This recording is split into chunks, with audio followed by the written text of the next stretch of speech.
The Golden Chair Podcast. Welcome. I'm your host, Oleg Vastrigger, and today on the very special episode of the Golden Chair Podcast, we have Todd from Modern Living Rentals from Ithaca, New York. He's an ex-business partner of mine, a former one, I should say, and a really great guy, so I'd like to introduce him and maybe have him tell you a little bit about himself, just his personal story. Hey, Todd. Oleg, how you doing? Good to be here. Likewise. Good seeing you, bud. Thank you, you too. Um, so I guess to start at the beginning, I've always had the entrepreneurial bug, if you will. I never really wanted to work for anybody. I always wanted to be able to control my own destiny, and I always wanted, the fruits of my success to be a direct result of what I put into it. So I only had one job in my entire life, and I got fired after a few weeks, and that was in high school. And after that, I decided that, whatever I did, I was going to be in control. So right out of college, I ended up opening up a franchise, and it was definitely the worst 3 years of my life. And I will always say that to people, and it was a great lesson learned that if you're going to do something, you better love it and you better be passionate about it, or it's going to become a prison. It's going to become your nightmare. And that's what it was for me. But, I learned a lot of valuable lessons. Actually, I learned a lot from the business and from the industry, on how to manage people. I actually knew a few months into owning it that this was not what I wanted to be doing with my life. And at that point, I was already kind of looking for the next best thing. And you and I ended up teaming up and, working on a startup for a couple of years, which again, was another amazing experience. I ended up moving down to New York City. We ended up working on the startup, and I personally think that it was a huge success. It may not have taken off the way that we wanted to, but again, it was, a really great growth opportunity, I think, for both of us. After that, I kind of started, once we decided to go our separate ways and work on other projects. I was sitting there trying to figure out what it was that I really wanted to be doing with my life. And at that time, I had owned one rental property. I was sitting there in my room and I was thinking, well, if I could just own 10 of these things, I'd make $250,000 a year, and that's more than enough money for me to support myself, support my family. If I wanted to travel, I could travel. If I wanted to start my own business, I would have enough seed capital to kind of do that. So I set out this goal. I wanted to own 10 rental properties within 3 years. And that kind of led me to where I am today. Great, awesome. Well, since you already started talking about modern living, why don't you give yourself and the company a little bit of a plug and tell us exactly what you do and how your company is different from your competitors in the market? So we really focus on high-end student rentals. So we have rental properties that service Cornell University and Ithaca College. And I think just by providing the quality of product that we do, it really sets us apart from our competition. So we also do ground up construction. So we build stuff brand new. We also go in, we do value add, where we'll gut renovate a property, strip it down to the studs, brand new everything, plumbing, electrical, and just make it look like a brand new property. And that's kind of the gist of it. Tell me about the first thing, I guess, really interesting is that you said you had a franchise, and I could just see the face that you made, the cringing face that you made when you started to talk about it. That there's obviously a story there. So tell me the story about, and I know a lot of it, I guess, because I do know you so long and so well. But tell the viewers a little bit about your experience in the franchising industry and how you were able to get past that, I guess. Sure. So, I kind of always viewed a franchise as a stepping stone. I knew I wanted to go into business for myself. I viewed it as a really good opportunity, because they have so many systems in place, that you can kind of take and adapt and learn from. So you're not really starting from scratch. So that's kind of what was appealing to me. I think, again, where I went wrong was that I don't really like restaurants other than eating in them. So what I was doing, opening one up, is beyond me. I think that I saw it as an opportunity to make money. But if you're going to be an entrepreneur, you need to be doing what you're passionate about, or it's not going to be worth it. So um, I knew that it wasn't what I wanted to do, and so I was always looking for, what is it that I enjoy, and I think that's kind of what led me down the road, and to opening up a startup with you, or doing a startup with you, and some of the other little ventures that I had in between the real estate thing. But I think the biggest challenge for me was after I sold my franchise, the guy that I sold it to ended up going out of business after about a year, and the landlord ended up coming after me and suing me for the remainder of the lease, which was about $500,000, which is money that I didn't have at that time. So I ended up having to file bankruptcy, and unfortunately, the bankruptcy had nothing to do with me, and it was definitely a really hard time in my life because I'd spent 3 years working endlessly. I mean, I would work 7 days a week. The first year in business, I think I had 3 days off. And those were days that we were closed. So it was such a grind. I put so much into it, even though I didn't love it, and I actually hated it pretty much. I mean, I still put everything I had into it in order to make it be as successful as possible, because that's just kind of the person that I am. So, the end of that, to have all of a sudden, I'm filing bankruptcy because of someone else. I mean, it was really tough pill to swallow. And, you really question, is this what I want to be doing? Because, I was looking around at some of my other friends, that were having a lot of success in their fields. And, I looked at it like, did I just waste 3 years of my life, and I'm about to jump into an industry, finance, marketing, something like that. And I'm 3 years behind everybody else. So, I really questioned those 3 years, and if I made the right decision. And, it took me a little while to get out of my funk. And after I did, I realized that there's no other life for me, and that this was just another one of the challenges, and that I was going to take what I learned and I was going to use that as fuel, and, take those experiences and be able to apply that to whatever I want to do next. And, once I kind of shifted my thought process and my mind frame, I realized that I wasn't 3 years behind, my friends that were in marketing and finance and things like that. I was actually light years ahead of them. Yep. Because it's easy to have success when it's always come easy, but when you've been kicked and knocked down and beat up, to be able to get up, that is more valuable than your salary or Anything whatever. really, right? I mean, it's pretty much the most valuable thing. Is the resiliency is the number one thing that I think I've learned. I think it sounds like you've learned as well, is that you're always going to wake up and there's always going to be tough days, and it's just how you bounce back from those. Yeah. Yeah. You just have to have this unwavering resolve to keep moving forward. You just have to have that sickening drive and work ethic, and eventually it's going to pay off. And I realized that, and it was tough because I'm sitting there and I'm saying, okay, I've got no money. I I I, I have a bankruptcy on my record. My credit is shot. What can I really do other than go and work for somebody else? But I didn't want to do that. So, everybody told me I was crazy, but I knew in my heart that I just had to follow my path and just keep moving forward. And, that's what I did. And I wouldn't change a single thing. It's Definitely. a tough road. It's a tough road, It but is. it's rewarding at the end of the day. So It's a road for the bold for sure. I mean, if you don't have what it takes, it can destroy you pretty quickly. But oh yeah. I just want to touch base on back on the franchise. So a couple things. Can you discuss the name of the franchise? I don't want to like put it on blast. Sure. So I actually own two franchises. I owned a Quiznos franchise and a Salsaritas. The Salsaritas was a great company to work for. They had a great team in place. They had great support system. I really liked their brand and the direction that they were taking their company.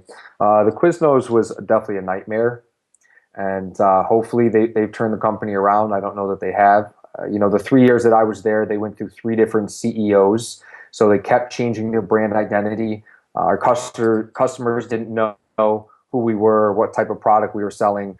It was just a nightmare. And So can I ask you to speak a little bit about the specifics of that? Because I think this is something that could help the viewers out. And, those people who might be thinking, oh, like a franchise is a pretty good opportunity. You make your own hours and it's food and everybody wants it. So there's a lot of kind of allure, which I think is probably the initial reason it drew you. But maybe right. speak to the challenges that made you hate it, because that might be the thing to help people down the road. Right. So first thing I could tell you people that are thinking about going into the restaurant business or owning a restaurant or owning a franchise is go work at one for 3 months. And after those 3 months, if you still feel the same way about it, then maybe it's for you. But if not, then you better go find something else, because, it's funny, being as wise as I think that I am today, throughout all these experiences and all these mistakes and everything and all these challenges, you take a different perspective on how you approach everything.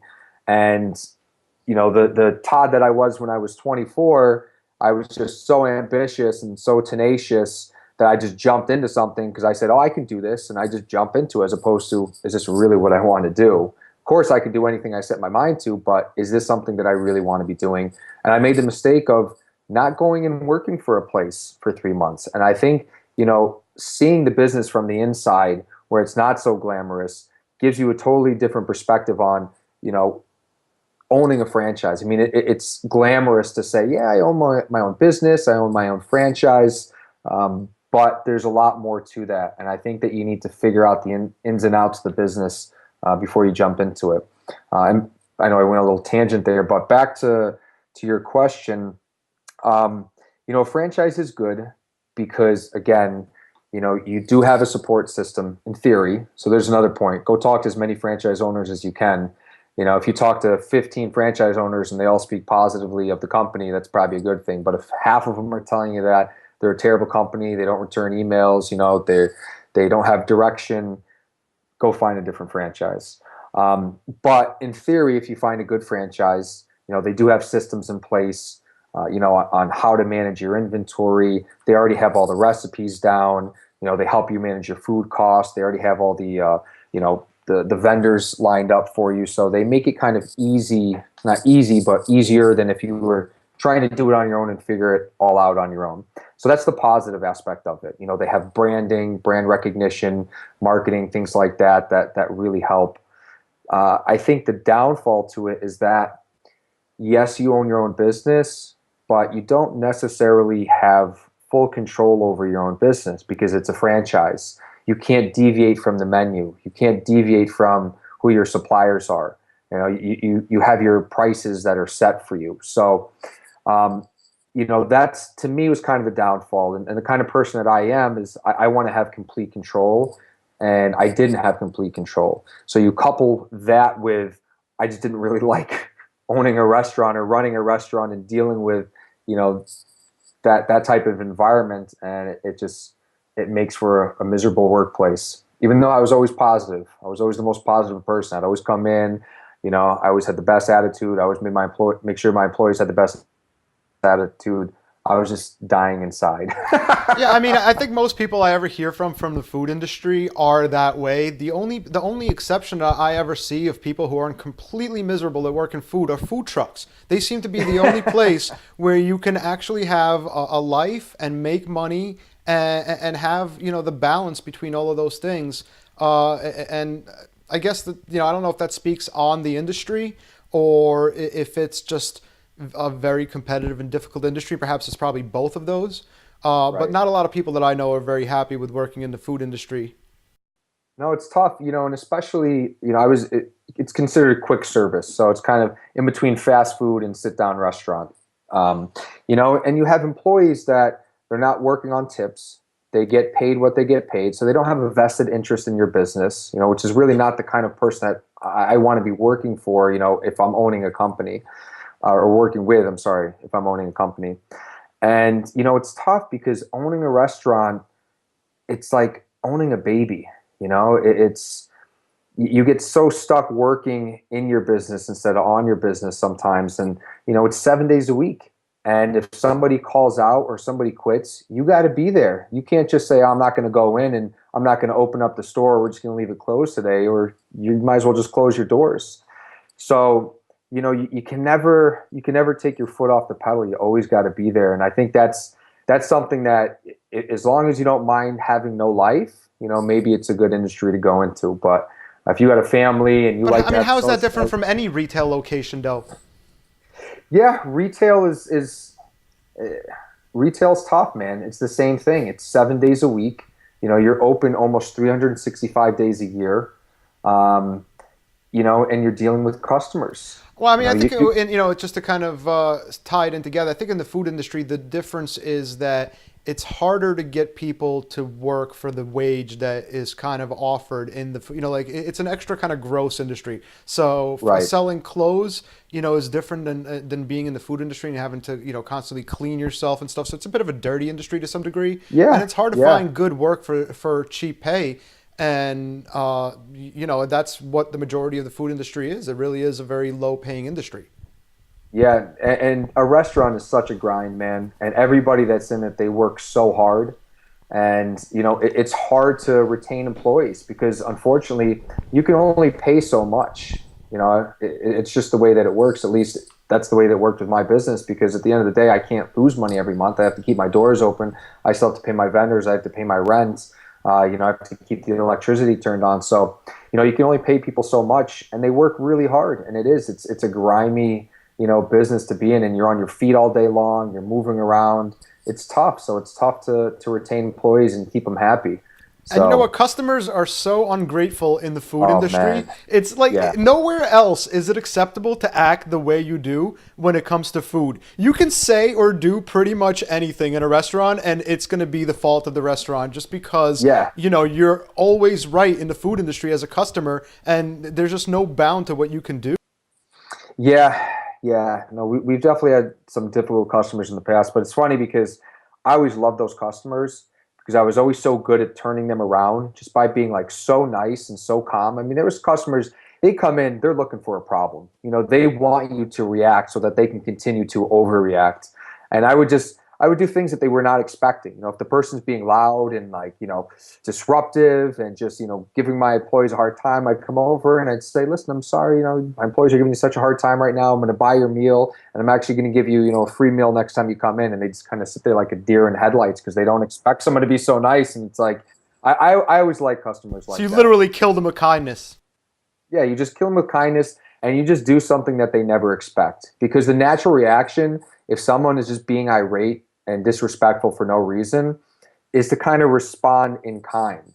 It's like you might tell the person to leave the restaurant and you give them an attitude back, and that's what they want. They're having a bad day and they want to take it out on you. So they're looking for you to react because then they feel justified in being a jerk. And So they have nothing but time on their hands. Those people oh that yeah, really cause problems in the restaurant industry, they're people who just like have an infinite amount of time to sit there and argue and bitch and oh yeah. complain and whatever else they're doing. It's tough. So I feel for you and what you had to go through with the industry, and that's why I wanted to get it out there because I think a lot of people think going into the restaurant industry, for example, that it's going to be, oh, I'm going to create a really great menu and everything will follow. But the reality is it comes a lot down to where your real estate is and what the food prices are for that menu. I mean, it becomes really commoditized and you're on, the smallest of margins when it comes to actually getting those customers. So I feel for you. I want to move on because I'm sure we could probably talk about the restaurant industry and how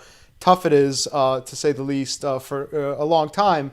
But we have a lot to talk about. So the next thing, I kind of want to ask, I guess, is have you ever felt or like you feel like you had a aha moment when you were starting out as an entrepreneur? Has there ever been like that point in your life where you just all crystallized for you? Um, yeah, I think I can't really pinpoint it. I think it was just, a paradigm shift in the way that I viewed the world and the way that I viewed myself. And, I've got this motto or like this philosophy that I'll just figure it out. And what that means to me is it doesn't matter what happens, every problem has a solution. Out. And that's it. And I know it sounds so simple, but unfortunately, most people don't realize that all these problems are simple. We make them into these giant, impossible things to overcome. But if we just simplify them and we say, you know what, this is just a regular problem, and because it's a problem, it has a solution, I can figure it out. And I feel like no matter what happens in my life, I can overcome it. And I never feel burdened anymore by, um, worrying about what's going to come, or worrying about, am I going to fail, or worrying about if I'm somehow not going to be successful. Because it doesn't matter, because I'll figure it out, and there's going to be roadblock after roadblock and challenge after challenge, but that's just part of life, and you just got to figure it out. Absolutely. That's it. That's Is it. there a time in your life where you felt like that? Like, when was that transformation? When did that happen for you? And was it tied to any specific event as well? I mean, if you recall. I think the decision to move down to New York City was a very pivotal moment in my life, because I had everybody telling me not to do it. I was moving down there with no money. It was like right after the bankruptcy. I mean, I literally had pretty much no money to my name. I'm selling stuff on eBay. I don't know if you remember that, I but do. I you do know, remember all of it. I I was selling my all of my personal possessions. I was sourcing the iPad keyboards from China and selling them online just so I had enough money to pay my rent. And it was like, what the hell am I doing? You went all Um, in. and that's what it was. I went all in, and I came out of it. And I think that was just such a monumental time for me.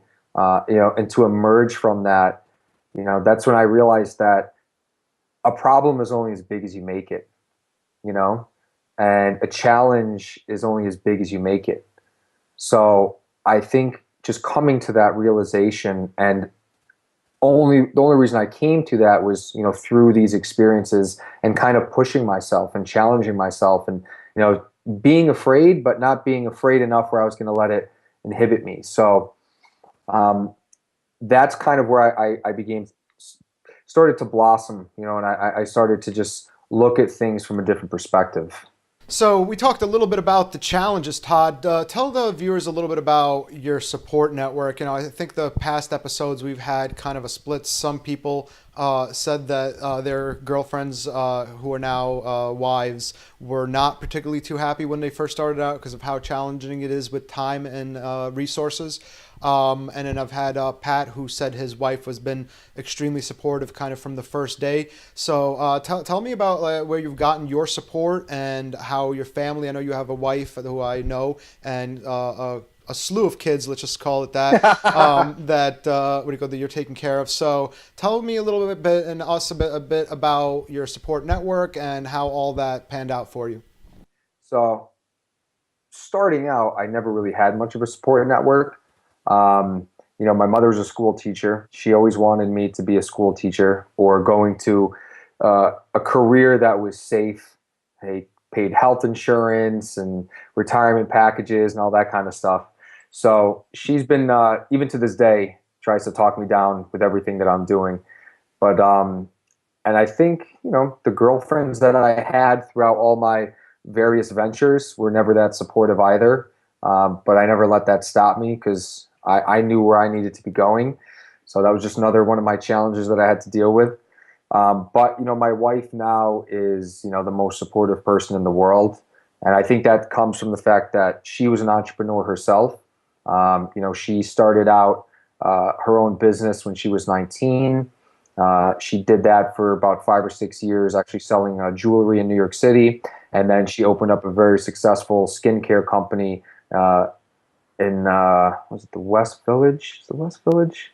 Meatpacking District. Sorry, I don't know Manhattan that well. But so needless to say, she understands the daily grind of an entrepreneur and all the challenges and everything. So she's always been very supportive, which I'm definitely very, very fortunate for.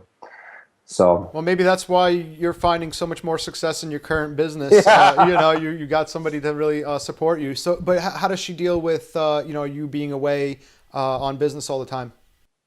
So the good thing about, you know, what I'm doing is I actually work from home, which is great.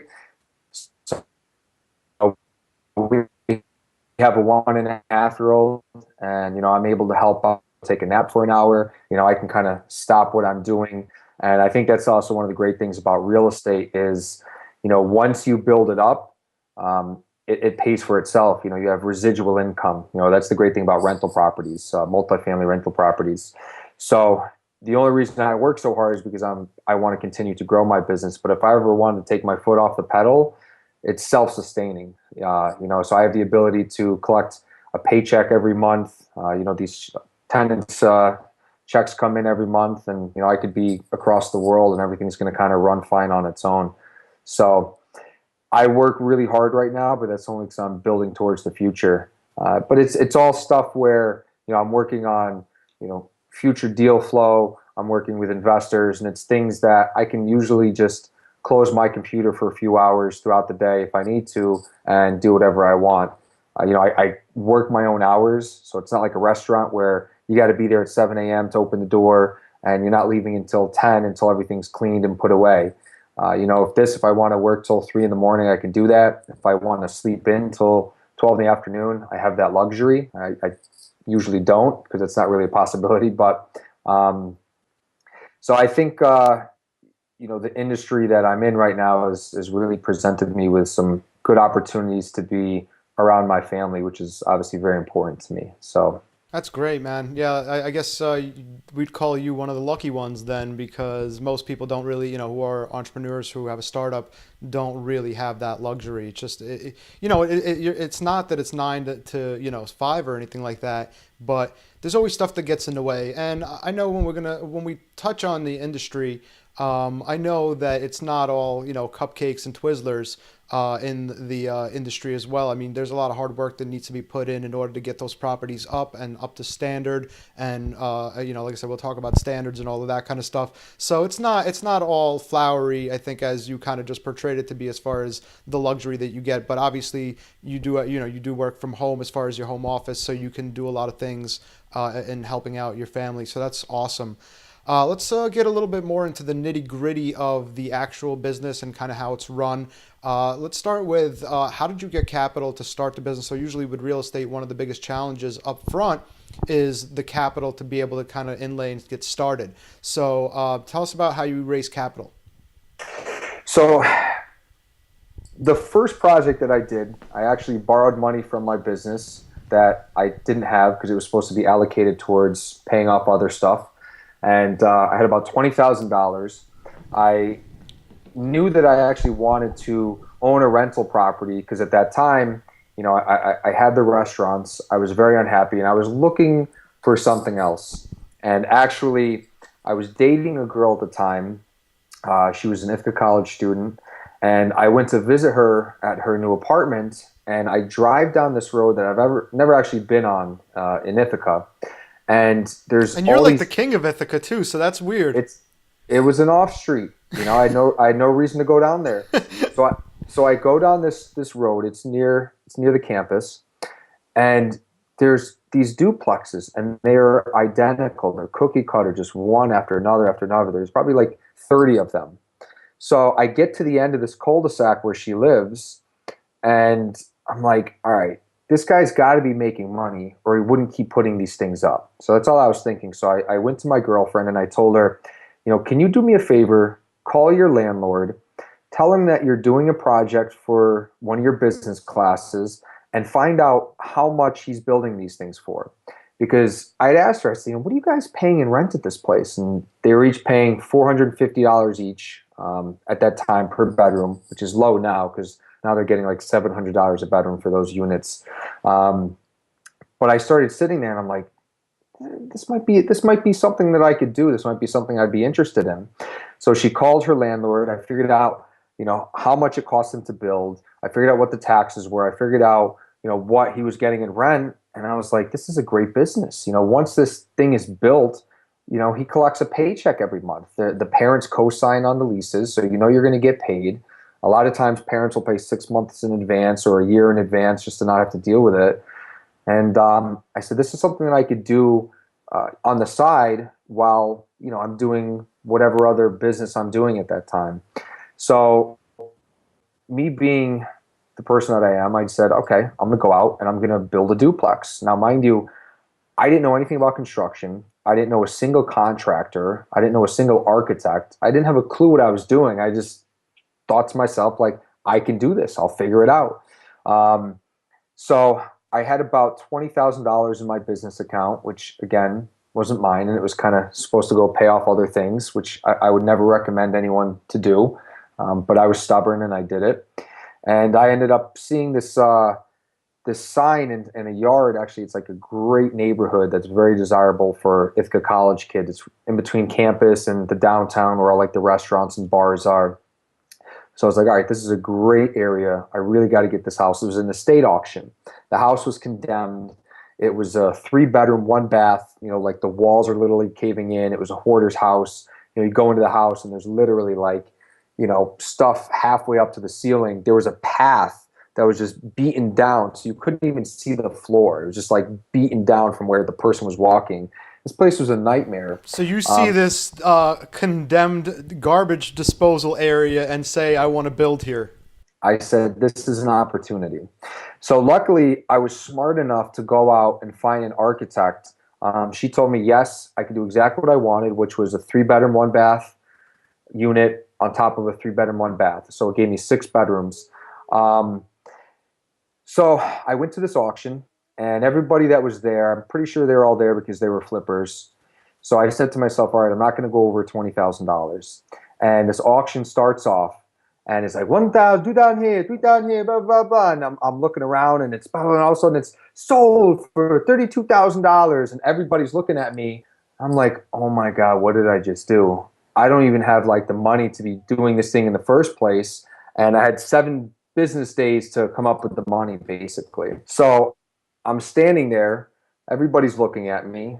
I realized that I just overpaid about $12,000 more than I had, and everyone that's there is saying, oh, this kid doesn't know what he's doing. You just made such a big mistake. You're going to lose your shirt. And I'm sitting there thinking, did I just make the biggest mistake?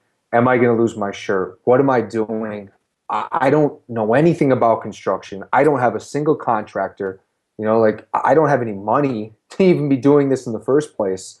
So I went and begged my mother, for the $12,000, which she was furious about. And when I say begged, I mean I had to beg, and it was, what are you doing? You already have a business. You don't know anything about building houses. You're going to lose all your money. You could lose hundreds of thousands of dollars. And she was right, because, I could have lost hundreds of thousands of dollars, and, I should have been putting my focus into other things, but that's where we were. And, the good thing was back then lending was a little bit different. It was a little bit easier. And the money that we allocated towards purchasing the property went towards our down payment for a construction loan. So, which was another thing. I actually had to have my mother co-sign on the loan, which was a whole nother conversation with endless begging. So, she really bailed me out and gave me an opportunity.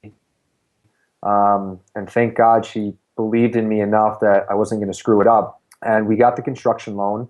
My architect was a very reputable architect in town, Claudia Brenner, give a little shout out. So, I asked her, I said, well, you're an architect. You've been doing this for 20 years. Can you recommend me some contractors? So she helped me through the bidding process, explained how it works and know what to do. So we got 5 bids. I ended up going with the guy that was the lowest, which isn't always the best thing to do, but I was on a budget and I was trying to get everything built within the bank's construction loan.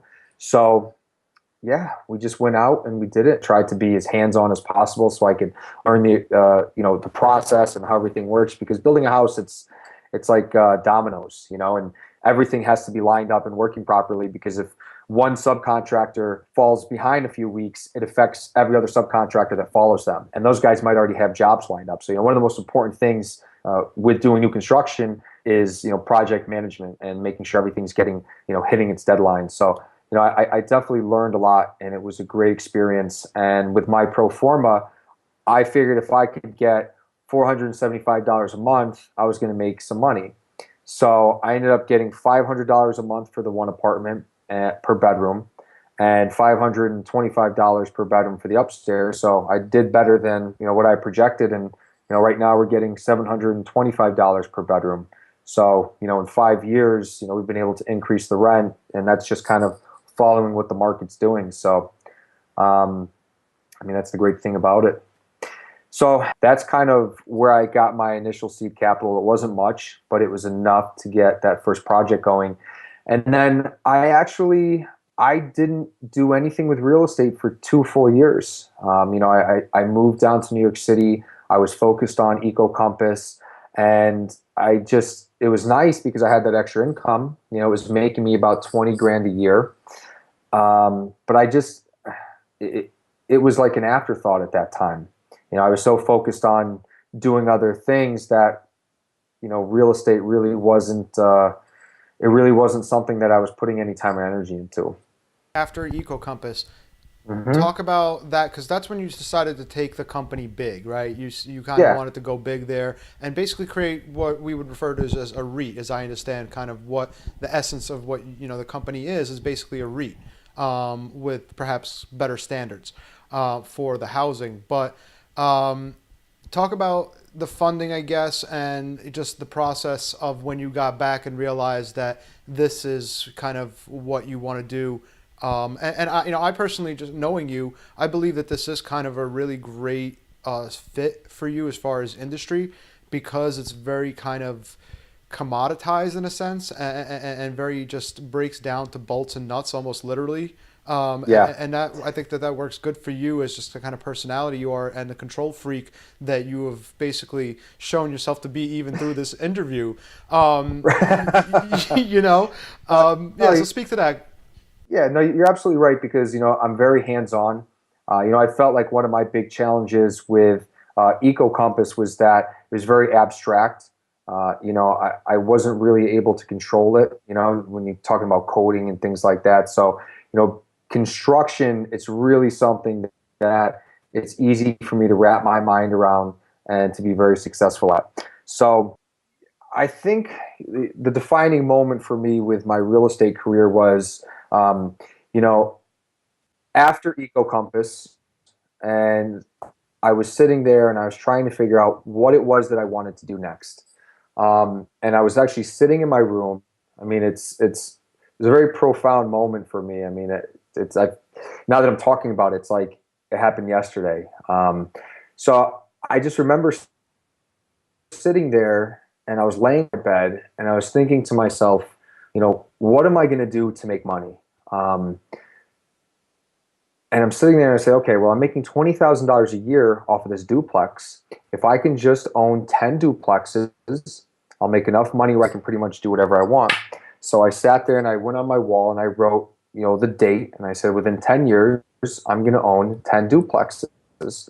So the challenge that I faced was, I'd gone through a bankruptcy. So my credit was shot, and it's impossible to get a bank loan, nearly impossible, if you don't have credit. And I really didn't have enough experience in the industry, to overshadow the credit aspect of it. So any lender that I went to basically said, you're not going to get a loan. It's going to be about 4 years before we'll ever even look at you.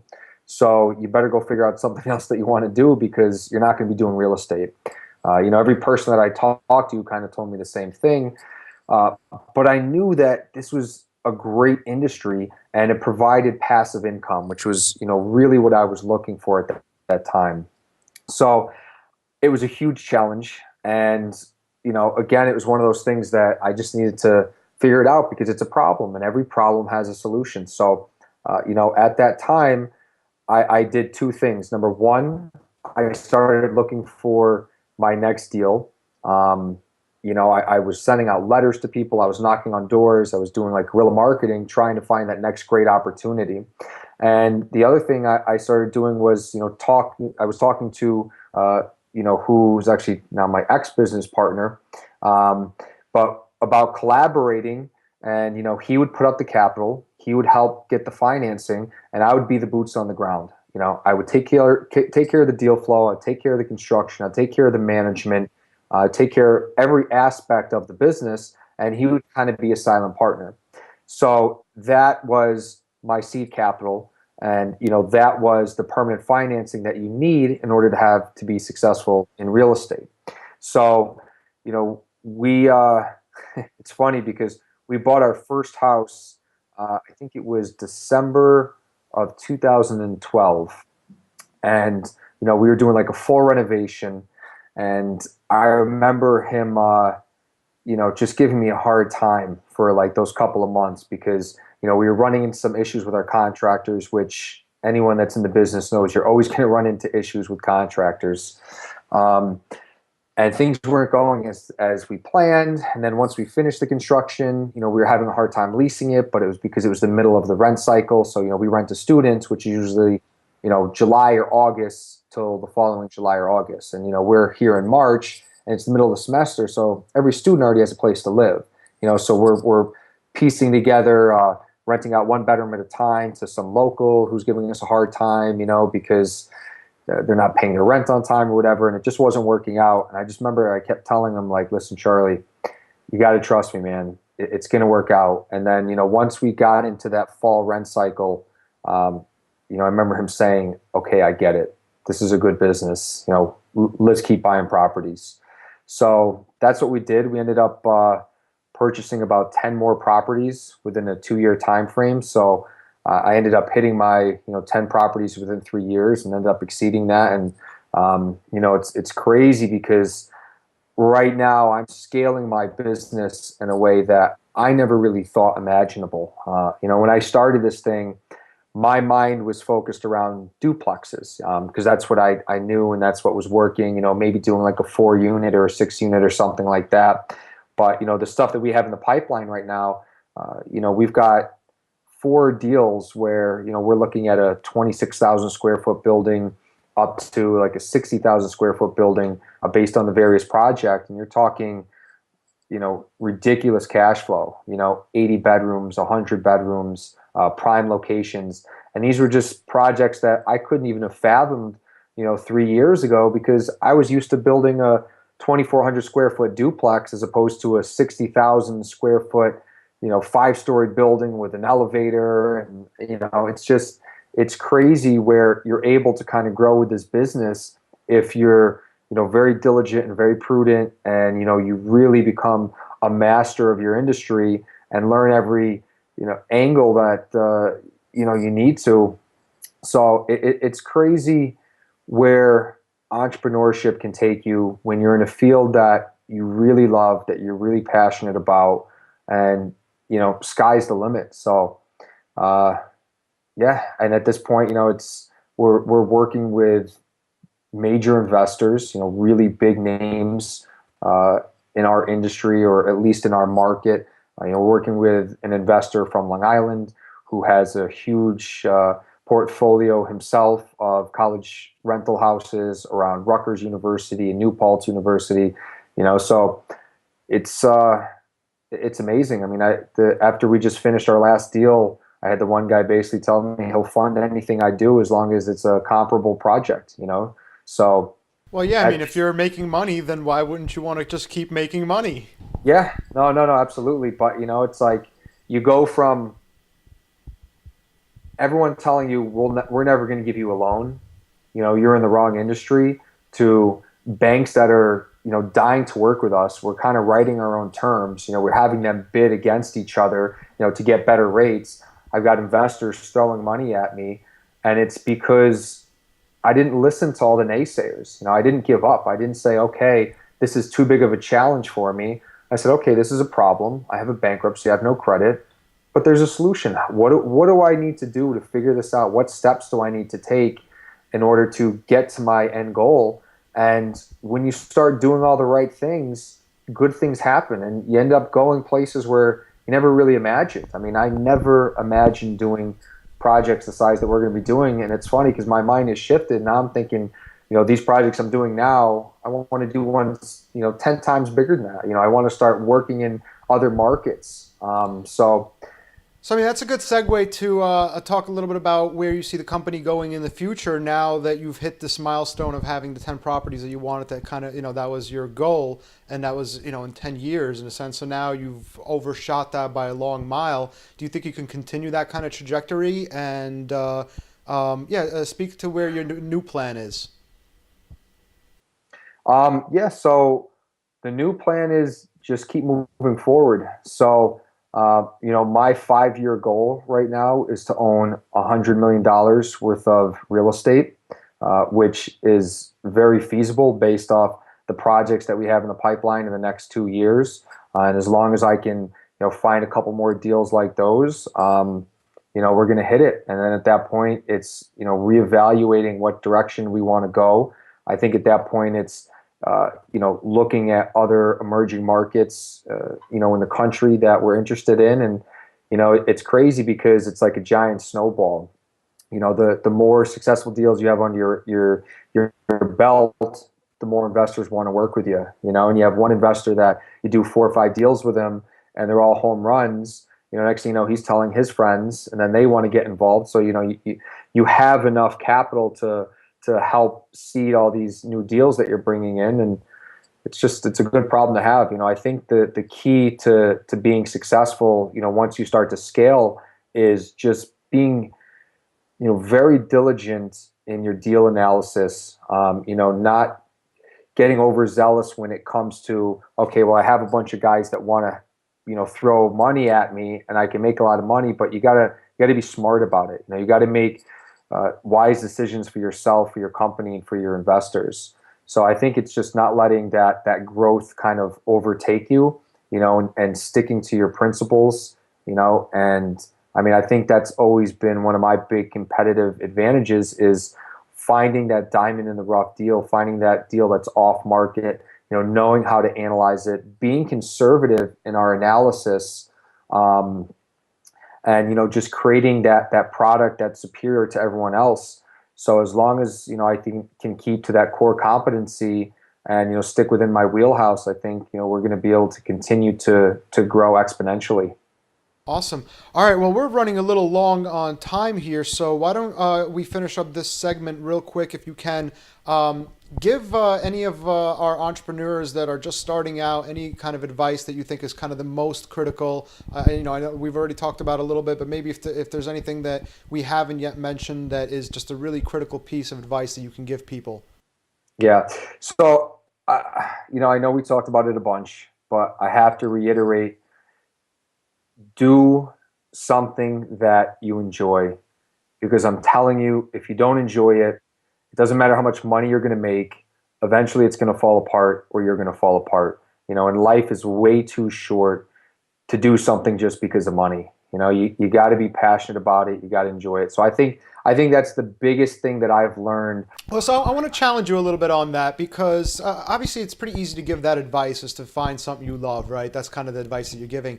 But I think that you can go back and look at your life, for example, and say, well, I thought I loved food because you obviously got into it for a reason. You thought you were going to enjoy it, and you turned out to hate it. And I mean, maybe the same thing can be said about tech. I think you get into tech and you think it's this kind of like seamless process that you just set it up and it just goes on its own, like a marketplace, for example, like what we did with EcoCompass. But it's not that. It's a lot of sales, and it's hard work on the floor, that on the ground, in a sense that makes you kind of be repulsed later on down the line. So it's easy to like jump into something and say you love it, but I mean, in 5 years' time, do you see a scenario where you might say, well, I loved or I really enjoyed working in real estate, and then something within the industry maybe turns you off? Maybe the people not paying rent, or contractors, all of these things that we're going to get into in just about a second here with the industry. But so speak to that a little bit. So 2 things. Number one, you raise a very good point. As far as the restaurant industry goes, no, I didn't love restaurants. I just wanted to make money. So I definitely jumped into that with one focus, and that was to make money. And that was a huge uh, mistake on my part. But again, it was a learning experience. I think with the tech, it was an industry that I wanted to be in, that I really enjoyed. Um, but to your point, sometimes you don't know what you're passionate about. So I think, going into something, being able to know when to walk away is important, and realizing that, okay, I gave it my best shot, and I'm realizing that maybe this isn't the industry I want to be in. Maybe I want to go a different direction, and having the courage to jump into something new and try something else, because I mean, it's like with anything in life. I mean, as you get older, you evolve and you grow, and your interests and your likes and your needs and your wants, all those things change. So being able to adapt, not being able to afraid to switch gears and try something else, I think is really important. And I've done a lot of other small businesses that we didn't talk about. We don't really need to talk about, but each one of those experiences help kind of point me in a direction. So I think that's part of being an entrepreneur is not being afraid to jump in the first place, being wise enough to know if something's working for you or not. Yeah, so let's start talking about risk a little bit, because in everything we just talked about with finding passion in what you're doing and stuff, and the startups that we've had in the past and stuff, they're all lessons, right? And you're saying that the ability to always just roll up your sleeves and go at it and say, I can do this is important, and I don't think anybody would question that. There's no argument about that. How do you now moving forward that you have basically assets and things that you kind of have to protect, and you're getting older, it's becoming, and your family, there's all these different factors that are making it harder to just evolve, as you say, and just to jump into something new, because you have a lot more to lose in a sense now than you did before. So talk about how you deal with risk and at the same time balance that with your kind of forward thinking approach. Um, yeah, risk is definitely something that every deal that I go into, that needs to be at the forefront.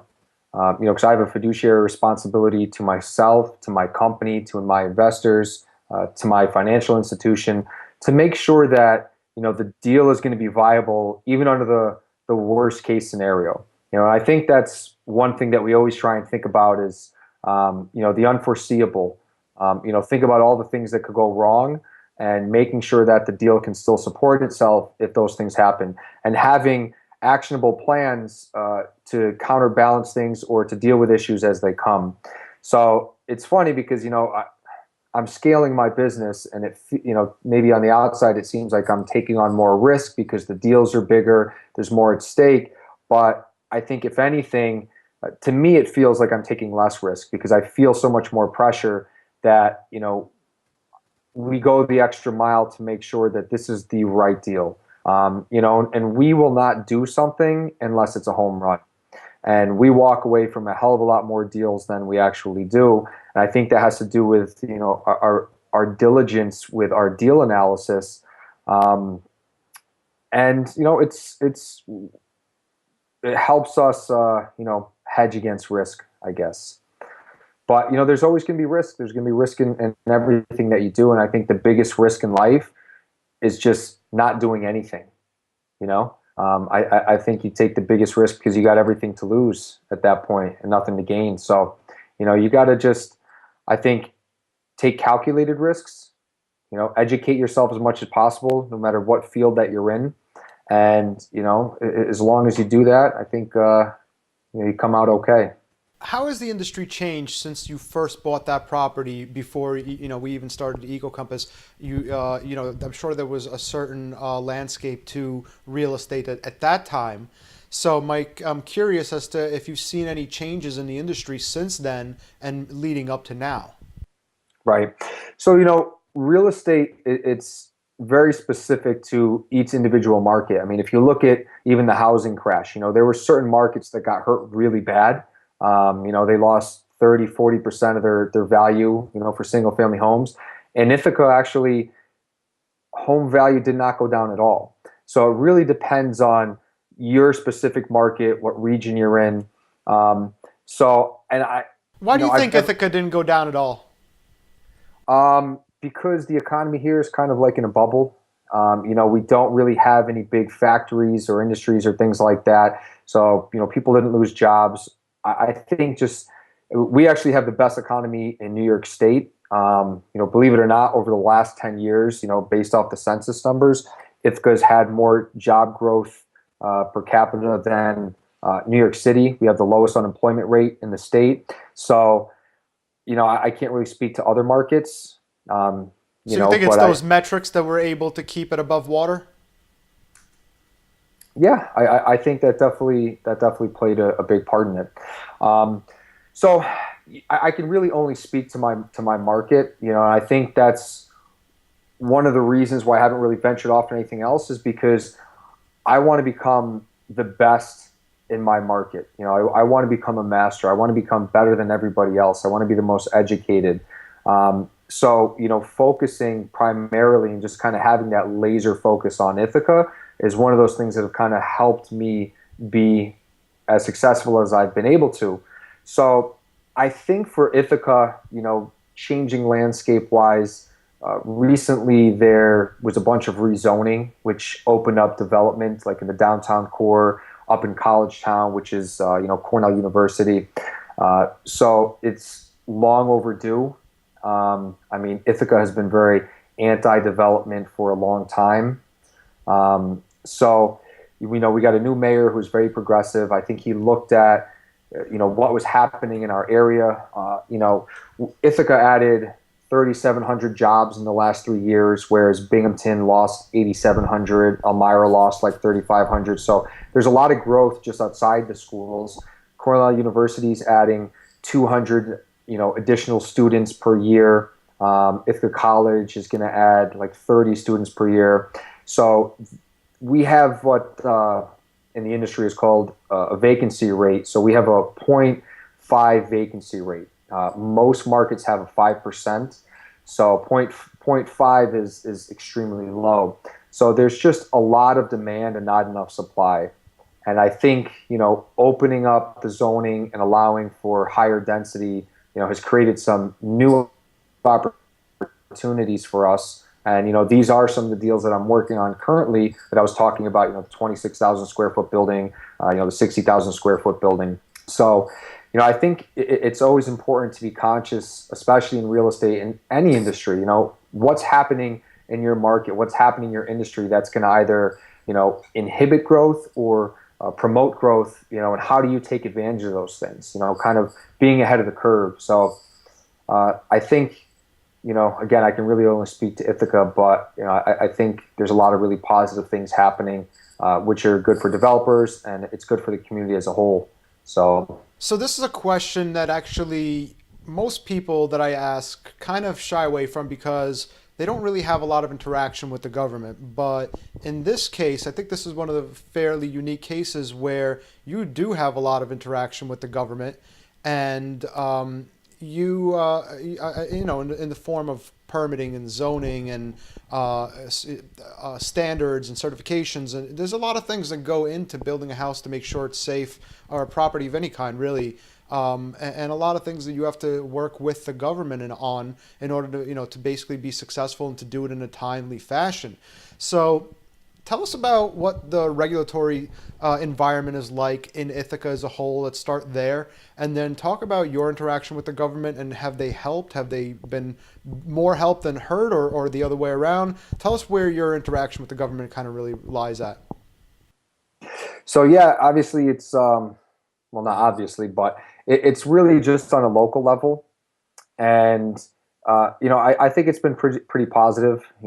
Again, I think there's been a shift in Ithaca where they realize that there is just so much demand for this housing, and we need to create more density in some of these target areas. So I think the local government has been pretty good to work with. The mayor of Ithaca has been great to work with.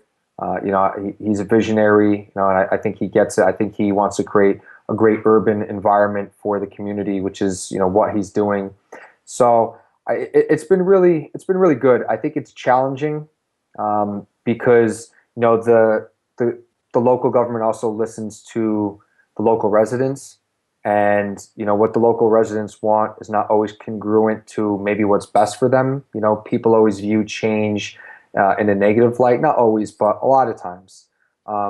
So some of the challenges that we're facing right now is you have a big group of local residents that have been here for 30 years, and they don't want to see a new 6-story building or a new 10-story building, which in reality is not that big, but to them, they just don't want to see it. They like Ithaca the way it is. So they're putting pressure, on their local representatives, Well, and you they're could coming out understand that, right? You could oh understand these yeah, people. yeah, absolutely, absolutely. Change is always scary, and for someone that's been here for 30 years, everything's kind of looked the same, and that's what they want. But it's funny because there's a lot of people that want to live here.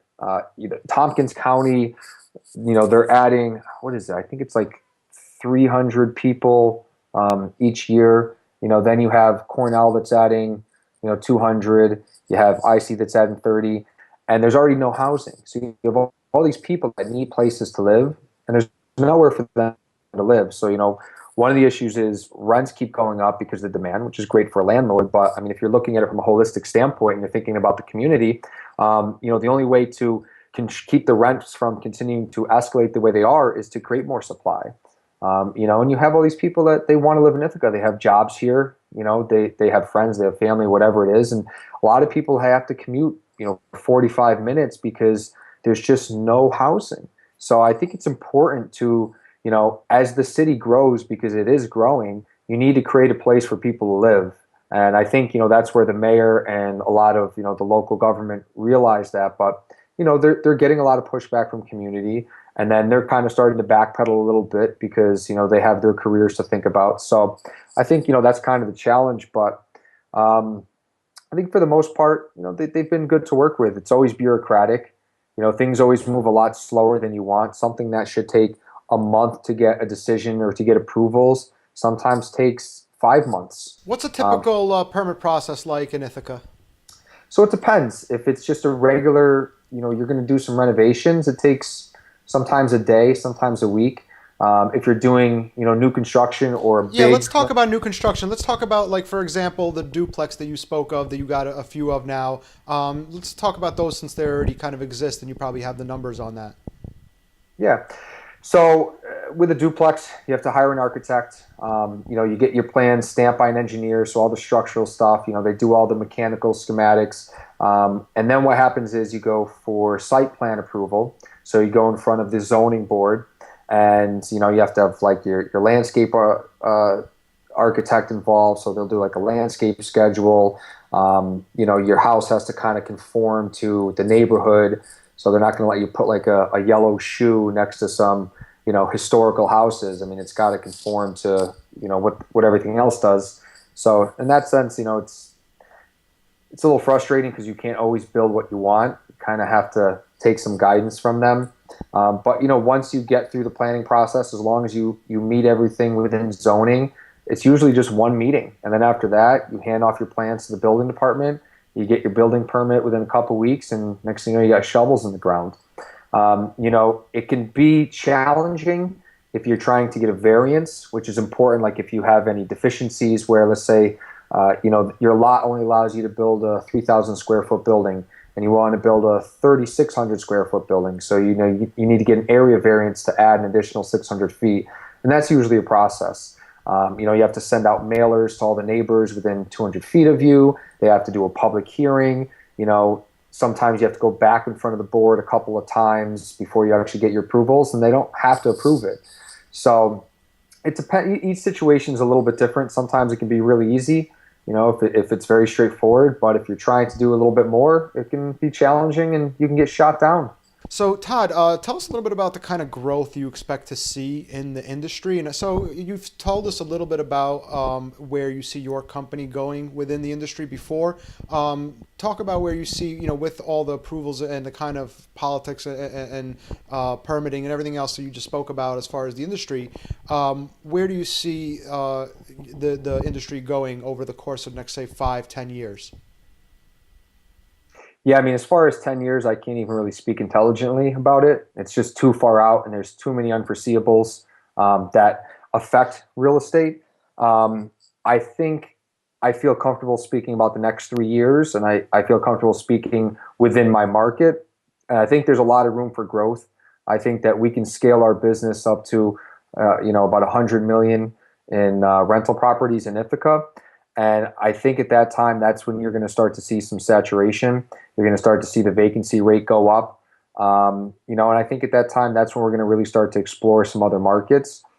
But as far as real estate as a whole within the country, there's no better business to be in than multifamily housing. You know, people are always going to need a place to live. It's very different than commercial. You see a lot of big box retailers going out of business because of Amazon, because people are, you have malls closing down because people are leaving the suburbs. They want to come back to a more urban environment. But the business that I'm in, which is multifamily housing, it's never going to go away. Nothing, there's no competition, there's no technology, there's no new thing around the corner that's going to make multifamily housing just disappear. So I think, as an industry, it's always going to be insulated because of that fact. I think it's if you're in real estate, personally speaking, it's the safest play to be in. You have the population is always going to continue to grow. People are always going to need places to live. So that's about all I could really say about it for the next couple of years here. Okay. Tell us about what you're doing. So I don't even have to ask if you're doing anything green for your houses because I know you are. So I'm just going to ask you, tell us about what you're doing for your houses, both on the side of student living and then as you see yourself kind of pivoting towards the residential housing market. Right. So we're always going to be multifamily. I don't think we're ever going to be building, spec houses for owner occupieds. It's just, the people that got really burned during the housing crisis were the spec builders. Those are the people building single family homes. And it's really not within our comfort zone to be doing that. But to speak to the green aspect of it, when I first started out, I didn't really have any money to do anything green. I mean, everything was on a budget and I was not paying myself and I was, cutting corners, not necessarily cutting corners, quality wise, but doing whatever I could to save a penny. And luckily, I've been able to grow my business and, we have enough cash flow and enough success where, we're able to have a budget for, some sort of green initiative. Actually, we're doing a project that's going to, be geared towards Cornell vet students and young professionals. It's right near the campus. It's going to be 36 bedrooms. It's 14 townhouses, so 14 units, with a total of 36 bedrooms. And it's going to be a net zero project. So it's going to be 100% solar powered. Everything from the heating systems, lighting, cooling system, everything is going to be powered from these solar panels, which will be on site. So it's kind of neat to, be able to do something like that. We're actually going to be, to my knowledge, the first company, in our area that's actually doing something like this, doing a net zero building. So, it's exciting to have that kind of opportunity. Did you get some nice tax breaks for doing that? Yeah, we're going to get some tax breaks. Actually, the solar company that we're outsourcing everything to, they kind of handle all that. So yeah, you get, tax credits. Yeah, I mean, I meant actually from the government. In this case, are you getting kind of tax incentives from the government in order to build these kind of properties? And what's that like? Is it a good incentive? Is it make it worth building green with these kind of incentives? Yes, and without those incentives, we would not be doing it. Right. And that's the crux of green, right? Sorry to interrupt you, but that's kind of where the crux of green is that it only right now at least makes sense because there's government incentives and there's actually quite a bit of things going on in Congress right now regarding extending those incentives that Obama had set up. But yeah, so I'm sorry. Go ahead. You were saying though. Yeah, well, the oil companies still get tax breaks, so I really hope they keep them for the solar companies because it's necessary, and they create jobs. We have a company, Renovis Solar, who is one of the companies we were thinking about using for the project. And I think they said like 5 years ago or 3 years ago, they only had 7 employees, and now they have 70 full-time employees.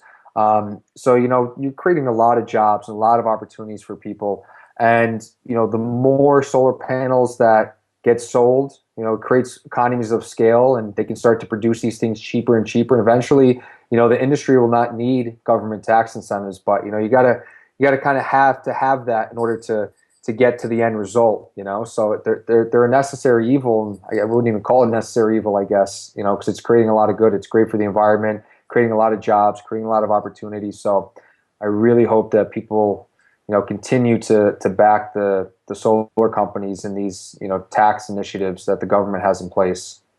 Well, so oil is at a record low almost right now, and that's caused. I know this because it's my industry in a sense, and that's caused a lot of pains in solar because people just don't go that route when gas and oil is this cheap. And Sure. so I guess my question is, have you felt that impact as well from the price of oil towards just basically utility as a whole, and then when it came to green as well? No, we really didn't feel it, and our decision to go green really wasn't based off, the fluctuations in oil prices and how much money we could save over time. We just looked at it as, is this something that could be viable for us today? Can we make it work, in our pro forma and based on our cash flow? Because it was the right thing to do. That's kind of part of our ethos. I mean, it's like if we can do some good, that's kind of what we're here for. So, that for us wasn't a decision. Unfortunately, like you pointed out, it's a big part of the decision process for most people. I mean, if you're a single family homeowner, and you got a wife and you have kids, and you only make so much each year, and all of a sudden your energy prices drop, maybe solar is not the best option for you. So it's tough. I think for us though, it really didn't play a part in our decision. Let's finish up by asking you if there's anything else that you think that you want to be able to tell our viewers that once again is going to be helpful to them, whether they're whether I mean we kind of already handled the entrepreneur part of it. So just regarding industry people, if you're thinking about starting a REIT or you want to get into real estate, what can you tell our viewers that might be helpful? Um, Try and educate yourself as much as possible. I think something uh, that's really important when you're first starting out is find someone that's been doing it for a long time, a mentor if you can, someone that can kind of outline all the mistakes that they've made, and all the right ways to do things, all the wrong ways to do things, because no one's going to be a better teacher than someone that's gone and done it. So finding someone that's in your industry, and you'd be surprised. I mean, I'm more than happy to talk to anybody. I want to see people be successful, and most people that I've come across in real estate, they want to do the same thing. They love seeing a young guy or girl coming up, that's wants to work hard and wants to be successful and has ambition. So don't be afraid. I mean, there's a lot of local real estate groups, that you can be a part of, landlord associations that are free to sign up or a nominal fee, and find a group in your area and go to one of these meetings and talk to people and offer to buy someone coffee or offer to buy them lunch and just say, listen, I don't know what I'm doing. I want to get into the industry. Can I just pick your brain? Because you got to educate yourself, and once you do that, then you have, the tools to be able to go out and, tackle a project, and partnering with somebody too. There's a lot of real estate people that are willing to partner with you. I mean, if some young person came to me and they said, hey, listen, I don't have any money and I don't have any experience, but if I go out and I find you a deal, or if I do something, will you work with me? Will you help mentor me? Yeah, absolutely. So I think just, yeah, I think that's definitely the best advice I could give someone. Try and find someone in your industry that you can shadow and learn from. That's awesome advice, and I want to give a special thanks to you for stopping in and talking with us. Like I said, I've known you for a really long time. You're scrappy, you're kind, and you're a charismatic dude. I Well, think you're thank going to you. continue to find success both in real estate and in anything else that you put your hands on, or your teeth for that matter, with all that ambition. So, like I said, thank you for stopping by, and we'll, wish you the best success, man. Sounds good, Oleg. I appreciate you having me on. It was a good time. Thanks, man.